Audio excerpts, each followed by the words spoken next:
Je suis Clotilde Dussoulier et vous écoutez l'épisode 348 de Change ma vie.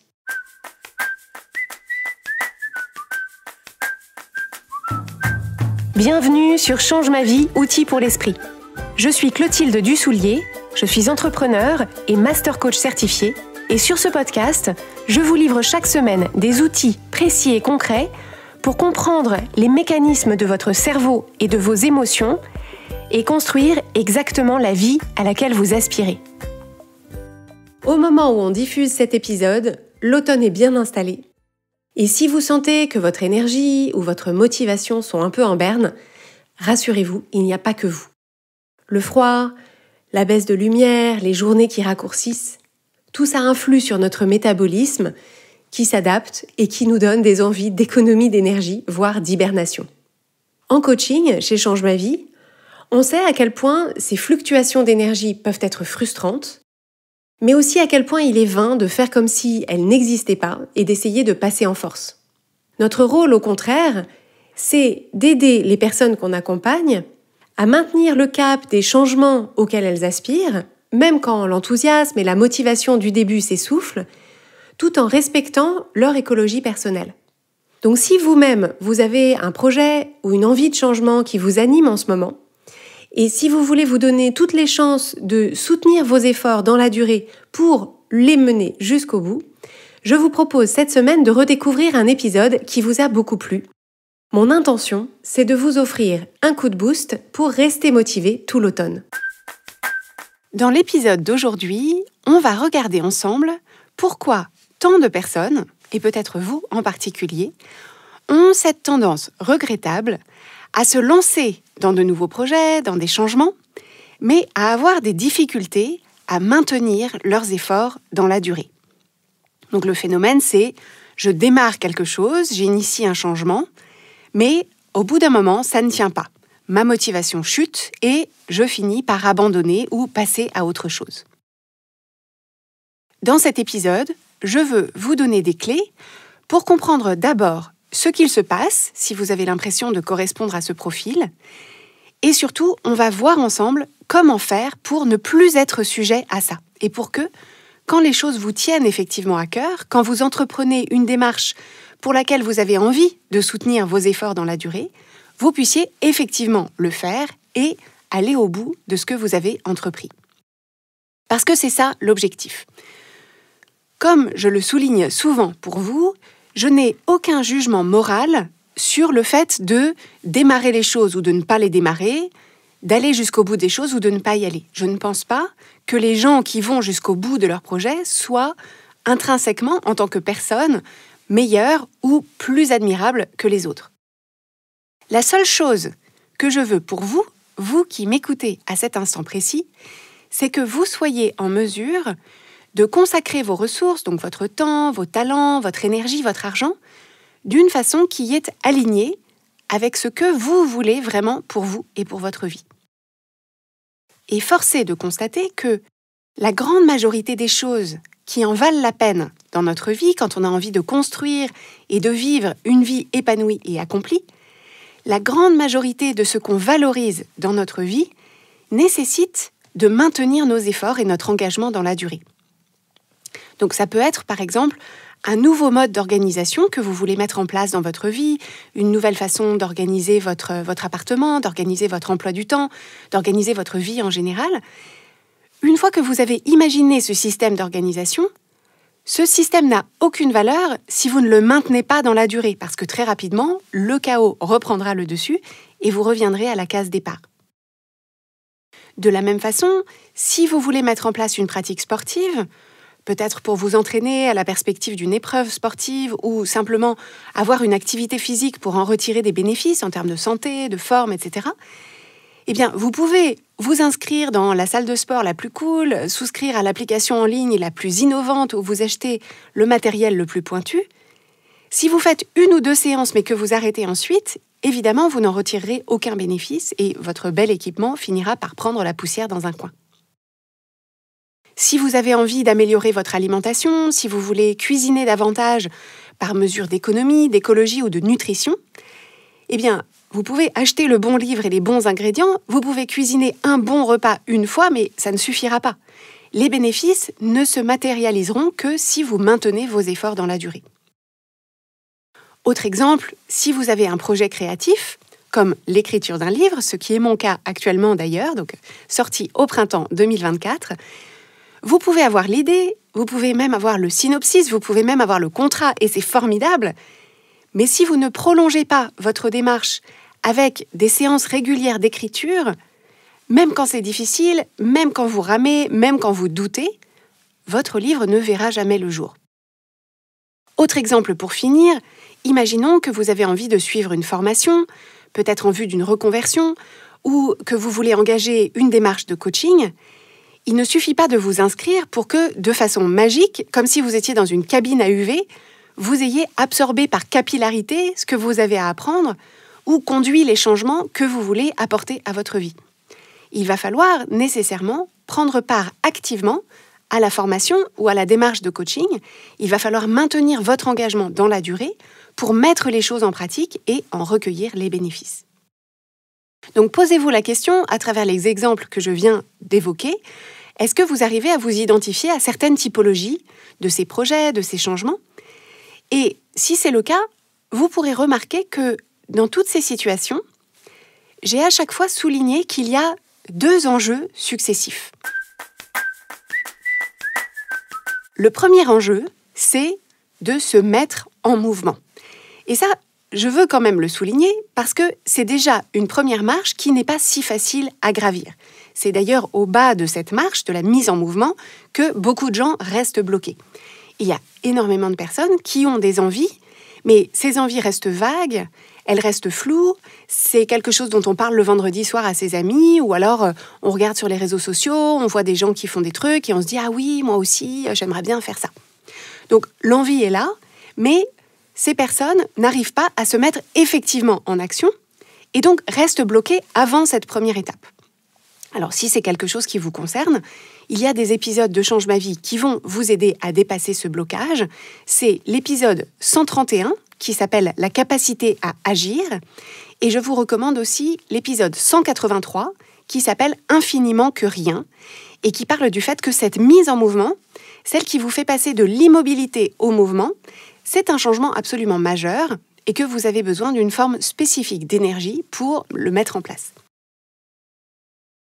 Le problème, c'est que on met souvent le focus là-dessus, sur cette mise en action, d'une façon qui me semble au final disproportionnée par rapport à l'ensemble de ce qu'il faut faire pour mener un projet à bien et en recueillir effectivement les bénéfices. Et si on met trop l'accent sur cette mise en action, sur le fait de tourner la clé de contact dans le véhicule, donc vraiment la mise en marche du moteur, on passe à côté du deuxième enjeu qui est, ok, une fois que je suis en mouvement, comment est-ce que je fais pour rester en mouvement ? Comment est-ce que je fais pour soutenir mes efforts et ma motivation dans la durée ? Et la clé, c'est de comprendre que ce ne sont pas les mêmes mécanismes de motivation entre la mise en mouvement et le fait de rester en mouvement. Donc, si on regarde ce qui se passe sur ce premier enjeu, donc simplement la mise en action, effectivement, c'est difficile de passer de l'immobilité à l'action parce qu'il faut surmonter la force de notre propre inertie. Mais, en contrepartie, cette phase-là représente un changement qui est très visible et on peut ressentir une satisfaction qui est très nette. Donc, typiquement, je peux m'être dit « Ok, je vais me mettre à la course à pied ».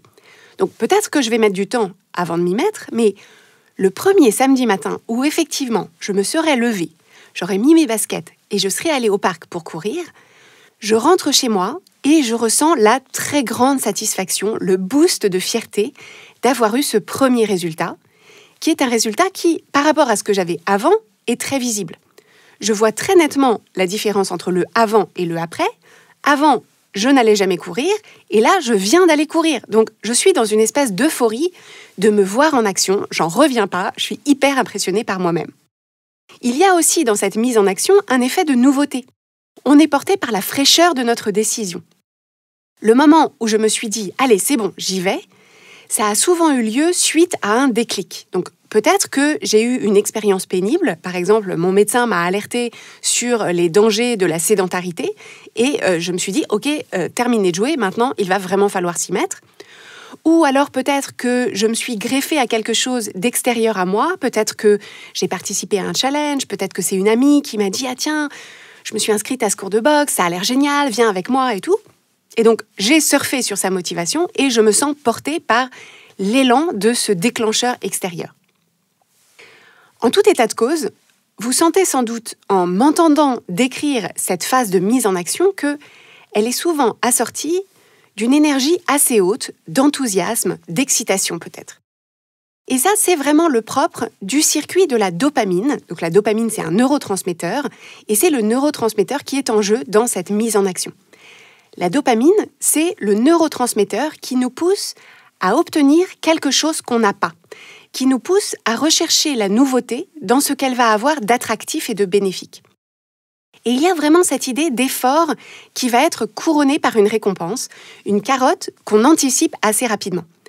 Donc on se dit, ok, je vais me donner, je vais y aller, je vais me motiver, et de l'autre côté, assez rapidement, je sais que j'aurai ma récompense. Et donc c'est ça qui active le circuit de la dopamine, qui est effectivement un très puissant motivateur. Donc ça c'est super, et bien sûr on veut le garder parce que sans mise en mouvement initiale, évidemment, c'est sûr qu'il n'y a pas de résultat non plus.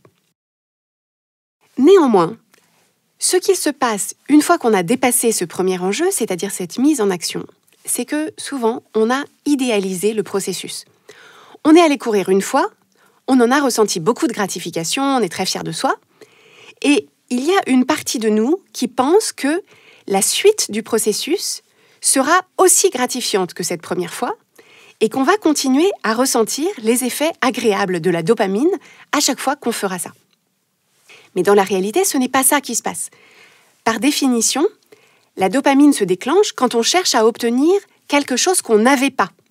Et donc, une fois qu'on a obtenu ce premier résultat, une fois qu'on s'est mis en mouvement, la dopamine, elle dit « ça ne me concerne plus parce que ce truc-là, on l'a déjà fait.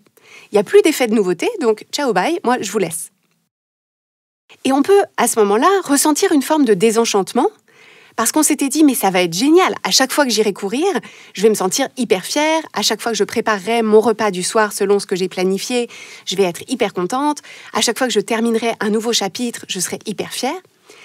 Et en réalité, c'est pas ça qui se passe. Et peut-être aussi qu'après la première mise en action où ça a bien marché, on va rencontrer quoi ? On va rencontrer des obstacles. Donc on va rencontrer par exemple des doutes, des croyances limitantes. Peut-être qu'on va s'apercevoir que notre entourage ne comprend pas ou ne soutient pas ce qu'on cherche à faire. Peut-être que les résultats qu'on a eus au début, on ne va pas arriver à les maintenir dans la durée. Et donc, on se rend compte à ce moment-là que si on veut aller au bout de ce projet ou de ce changement qu'on veut mettre en place dans notre vie, on est en train de s'apercevoir que ça va être plus difficile et plus long que ce qu'on avait imaginé. Et qu'en plus, on ne peut pas compter sur cet effet de nouveauté, sur la motivation et l'enthousiasme du début qui se sont nécessairement émoussés avec le circuit de la dopamine qui s'est lui-même amenuisé. Et c'est à ce moment-là qu'on est face à un aiguillage. D'un côté de cet aiguillage, à ma gauche, il y a l'abandon. L'abandon, c'est quand on se dit, en fait, je vais laisser tomber parce que, comme je ne ressens plus la motivation des débuts, ça doit vouloir dire que je me suis trompée. C'est pas un projet pour moi, c'est pas le bon sport, c'est pas le bon sujet de roman, ou alors ça ne fonctionne pas pour moi, je ne suis pas capable. Donc on remarque ce désenchantement qu'on ressent et on en tire des conclusions sur le bien fondé de notre projet et sur nos perspectives. Comme on se dit ça va pas marcher, évidemment on abandonne. Alors, je veux préciser que ça peut être parfois un abandon plus subtil, où c'est pas exactement qu'on abandonne, c'est plutôt qu'on passe à autre chose. Donc en fait, c'est pas qu'on se dit « ok, je veux plus le faire », mais il y a autre chose qui attrape notre attention, qui nous motive davantage. On a une autre idée de livre, on a un autre projet de business à poursuivre, on a un autre changement d'hygiène de vie qui nous motive plus maintenant. Et comme on a bien envie de ressentir à nouveau les effets de la dopamine, la quête de la nouveauté et cette idéalisation des débuts, c'est très tentant de passer à autre chose. En entrepreneuriat, c'est un syndrome qu'on connaît bien, qu'on appelle le syndrome de l'objet brillant. Donc, c'est une expression en anglais qui est donc le Shiny Object Syndrome.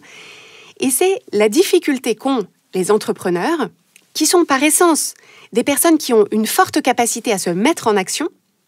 Donc la difficulté qu'ont les entrepreneurs à s'installer ensuite dans le rythme de croisière qui va permettre de développer leur entreprise. Le fait de manquer de cette excitation des débuts les pousse sans arrêt à lancer un nouveau projet, développer une nouvelle offre, changer de typologie de client, tester une nouvelle stratégie, voire casser un truc qui fonctionne pour renouer avec cette excitation des débuts. Mais ce faisant, bien sûr, que vous fassiez ça dans votre entreprise ou dans vos projets en général, ce faisant, vous vous éparpillez et vous ne vous donnez pas les moyens d'aller jusqu'au bout de ce que vous aviez démarré.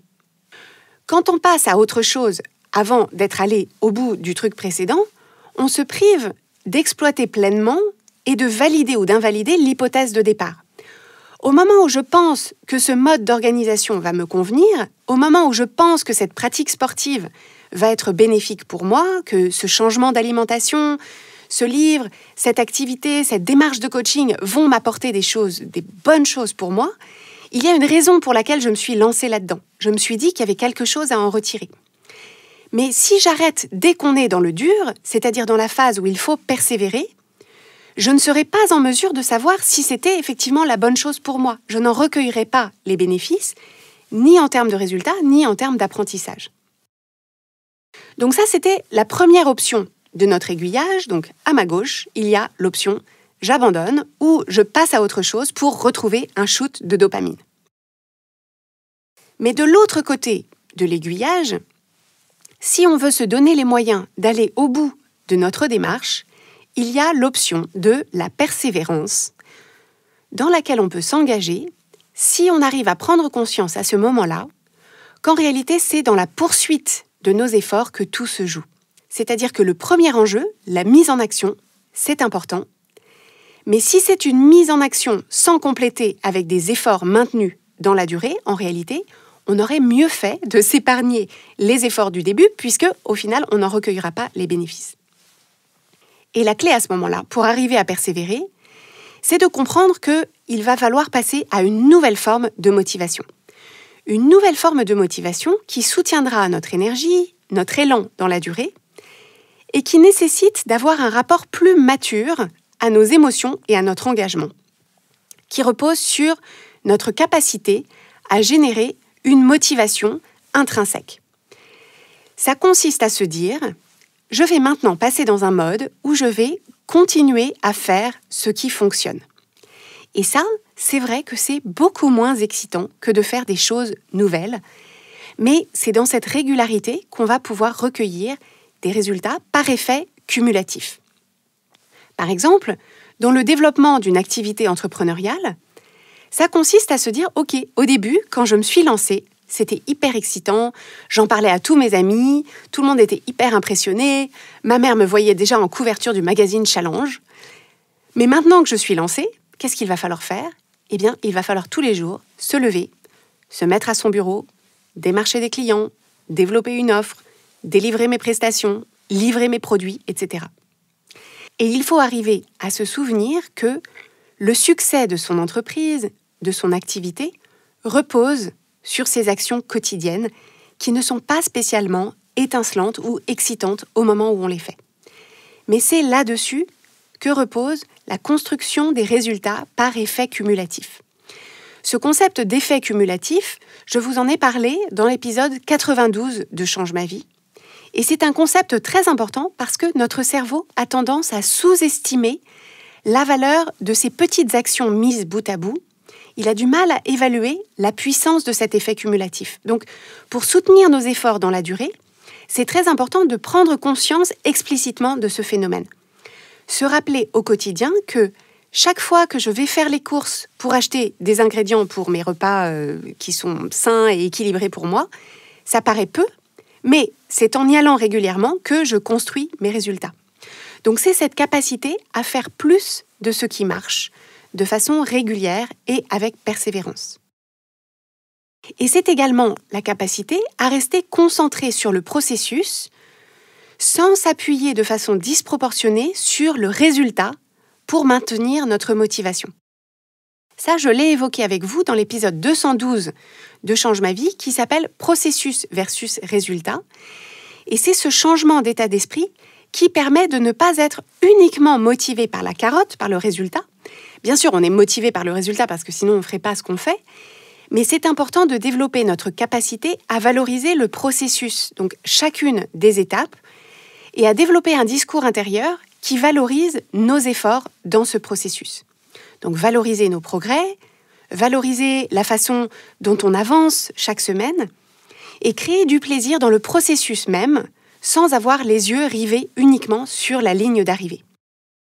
Et c'est à ce moment-là aussi que se joue quelque chose d'absolument central pour le succès de nos projets et de nos démarches de changement, qui est de faire évoluer notre conception de nous-mêmes dans ce projet ou dans ces changements.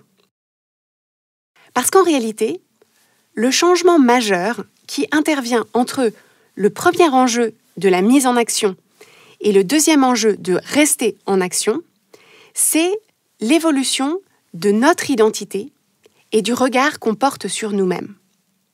Entre le 0 et le 1, c'est-à-dire entre l'immobilité et l'action, il y a cette différence marquante qui repose sur le fait que avant, je ne faisais rien de spécial et d'un coup, je me vois entreprendre ces actions. Mais ce qui est marquant, ce qui est gratifiant dans cet instant, c'est que je suis moi-même impressionnée par le fait que je fais quelque chose que je ne faisais pas avant, parce que j'ai encore dans ma tête l'identité de quelqu'un qui ne fait pas, c'est-à-dire par exemple quelqu'un qui ne fait pas de sport, et d'un coup je me vois faire du sport. Et donc pour mon cerveau, il y a vraiment cette idée, je me dis waouh, d'un coup, je fais quelque chose dont je ne pensais pas être capable.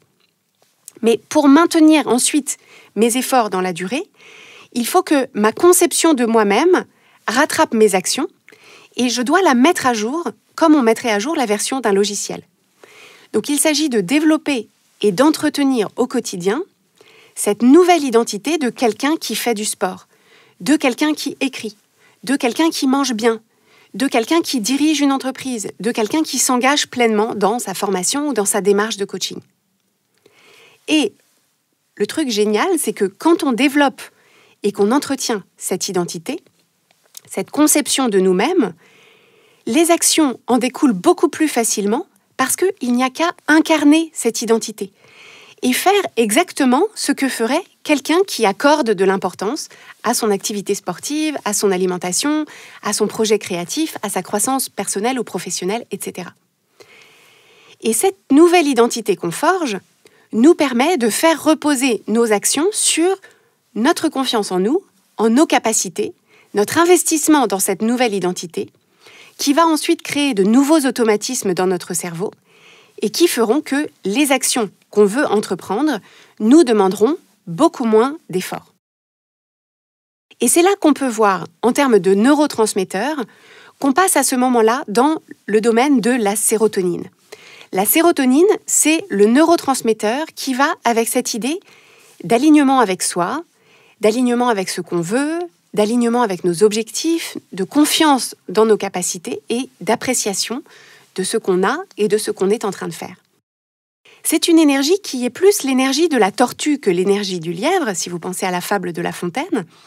C'est vraiment cette énergie de la sérotonine et vous pouvez, si vous avez déjà, si vous voyez ce que je veux dire, identifier que le bien-être émotionnel qu'on ressent lorsque la sérotonine est active dans notre système, c'est une énergie qui est tout à fait différente, un bien-être qui est tout à fait différent de l'énergie très haute et très presque frénétique de la dopamine.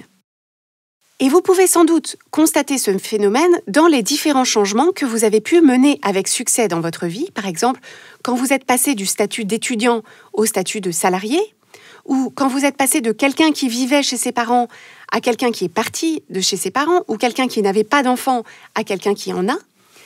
À chaque fois, dans ces changements majeurs de votre vie, au début, les nouvelles actions que vous deviez entreprendre vous demandaient des efforts, mais une fois en place, une fois que vous avez épousé l'identité de quelqu'un qui travaille, l'identité de quelqu'un qui vit dans son propre appartement de façon autonome ou de quelqu'un qui élève des enfants, en fait, vous ne questionnez plus toutes ces actions et ça ne vous viendrait pas à l'esprit de ne pas les entreprendre.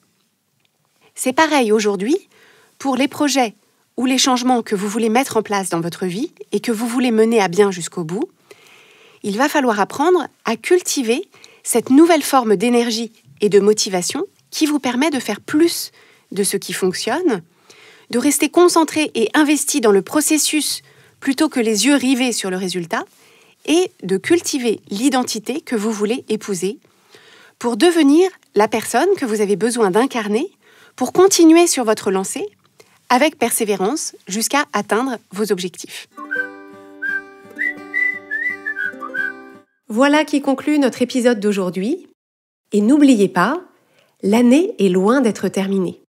Vous avez encore tout le temps de faire avancer les projets et les changements qui vous tiennent à cœur. Et si vous voulez avoir notre soutien au quotidien pour les mener à bien, même quand votre motivation vacille, je vous propose de rejoindre gratuitement la liste d'attente du coaching Change ma vie sur changemavie.com/coaching.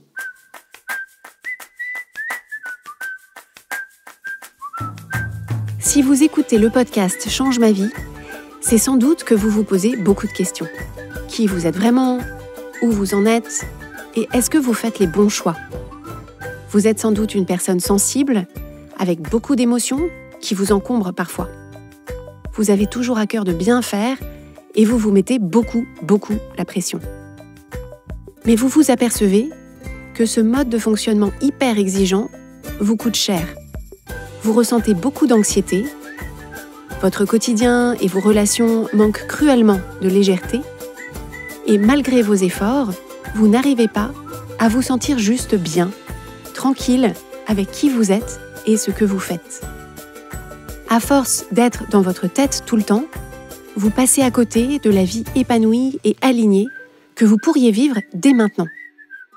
Si vous vous reconnaissez dans cette description, sachez que je vous comprends à 1000% et que le coaching Change ma vie va vous aider comme il a aidé les milliers de personnes qu'on a déjà accompagnées. En rejoignant le programme de coaching Change ma vie mode d'emploi, vous allez ressentir dès le début le soulagement immense de savoir que vous n'êtes pas seul et qu'il y a des solutions simples pour retrouver votre sérénité et votre énergie. Avec l'équipe des coachs certifiés Change ma vie, on sera à vos côtés au quotidien pour construire avec vous un plan d'action concret qui vous permettra de dissiper enfin le brouillard et les doutes, de savoir clairement ce que vous voulez et d'oser aller le chercher. Pour en savoir plus sur le coaching Change ma vie et comment vous inscrire, rendez-vous sur changemavie.com/coaching.